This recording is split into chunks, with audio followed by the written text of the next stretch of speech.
Google Classroom and Epic Live go hand in hand. Epic Live creates an environment for synchronized learning by meeting with students during a live session at a given day and time during the week. This is your group class time together. Google Classroom extends that learning into an asynchronized opportunity for students to find links for extended practice in IXL, codes for Kahoot challenges, and video links to further their thought process. Students can also use Google Classroom to find assignments and to turn in their work. Here is my Google Classroom. Remember, you can always find your Google Classroom by clicking the 9-square waffle and clicking Classroom. There, you will be landed on a dashboard where you'll see all the classes that you are either enrolled in or are co-teaching. The stream is kind of like your announcement page. It also looks a lot like a Facebook feed where everything just kind of starts to stack on one another. Clicking on coursework will allow you to start building your units or weeks and start assigning practice. You can see that I've already started building a unit for classifying polygons, and I have a unit for coordinate plane. My next unit would be 3 types of triangles. To create a unit, you click Create Topic. This will be 3 types of triangles.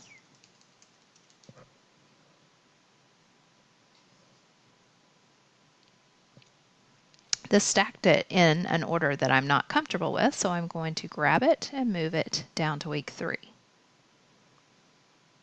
To create a post with a syllabus or some material, you would click on Material. These items will stay above all your units in your Google Classroom. I can attach my syllabus here with a description, and I can get the link from my Google Drive icon down at the bottom left-hand corner. I can add my syllabus and click Post. It will stay visible at the top above all of my units that I have created. Now let's create an assignment. Click Create Assignment. This assignment is going to be polygon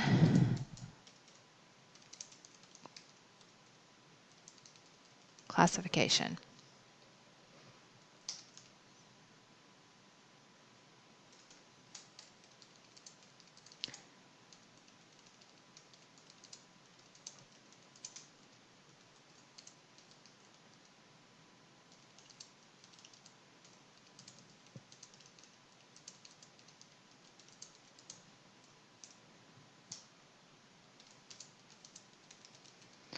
Since we won't have access to everybody's IXL accounts, only the roster teacher has that, I'm going to have my students turn in a screenshot of their IXL practice page once they have earned a score of 80% or higher.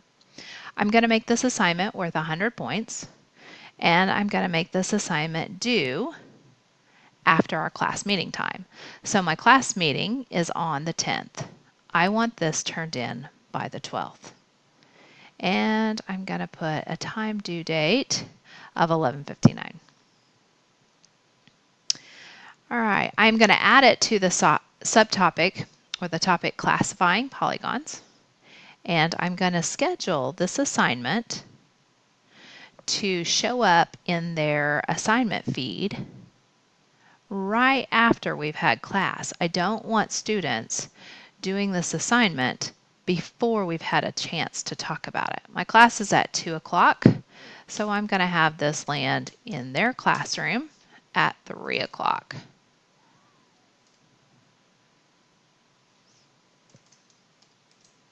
So we'll meet July 10th from 2 to 3, and by the time class time's over, the assignment will be visible for them to complete. You can decide when you want assignments to be scheduled to show up in their newsfeed and when you would like to have those assignments turned in. Students will then be able to attach a screenshot to this assignment and mark it complete. Once they have done that, I'll be able to go in and give them a grade for their work.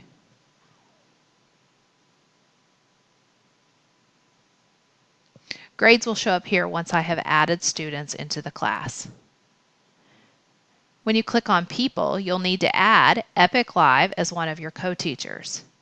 When you get your class roster, you'll also want to add any teachers that might want to participate in viewing the grades for their students in your Google Classroom. You would do that here by clicking the plus person and adding the teacher's email. To add your students, you'll click the plus person and you will type in student emails. Remember that student emails must be issued by Epic. They have to be the Epic email. So it would look like this: KD 12345 at epiccharterschools.org. Students will have to have an email in our domain in order to be a participant in your Google Classroom. Let's go see what it looks like in a class that's already been used this summer. Here is a book club that has been going on this summer that Beth Powell has been doing with some of her high school students. You can see her stream has everything listed out as she has announced it. Coursework is here. These assignments or these items here are part of the materials that she has posted. A post of the free book, the meeting link right here, and a Flipgrid video prompt link. She has additional materials, and then she has organized her units by weeks. Each of these are assignments that the students are needing to complete. When you click on People, you can see that she's invited me as a co-teacher, and these are the students she has invited. Here is what the gradebook would look like. She would enter how many points a student has earned by turning in an assignment. Clicking on the three dots will allow her to go view the assignment that was turned in. Here is another example I want to show you. This is the summer bridging class that we have put teachers in so that you can get a feel of how it looks like from a student's view. Signing up to teach is part of the materials at the top of the page, and then the units are broken down into creating a class and implementing a class. And you can see all the people that are involved in this class. One way to keep attendance nice and tidy would be for students to have to be recorded as here through an assignment, present through an assignment. So to do that, I'm going to create an assignment that says attendance, week 1 attendance, let's call it that, week 1 attendance.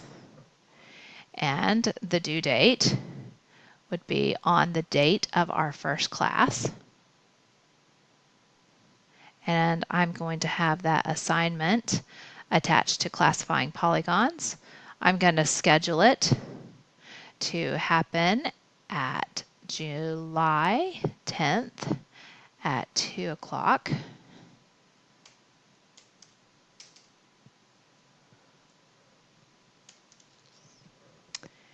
And now this is an assignment for attendance. When students, I can verify that they have been present during class, I can go in here and give them credit for attending class. Students could log into their Google Classroom and click that they were present, and then you can give them credit if you can verify that they were in your class. This might be a way that teachers can peek into your class and see if their student has been participating in the live meetings and if they have been doing the assignments that you've asked them to. Let's see if there's anything else. Oh, if you create a question that will allow you to give a prompt to students to where they can answer a question back.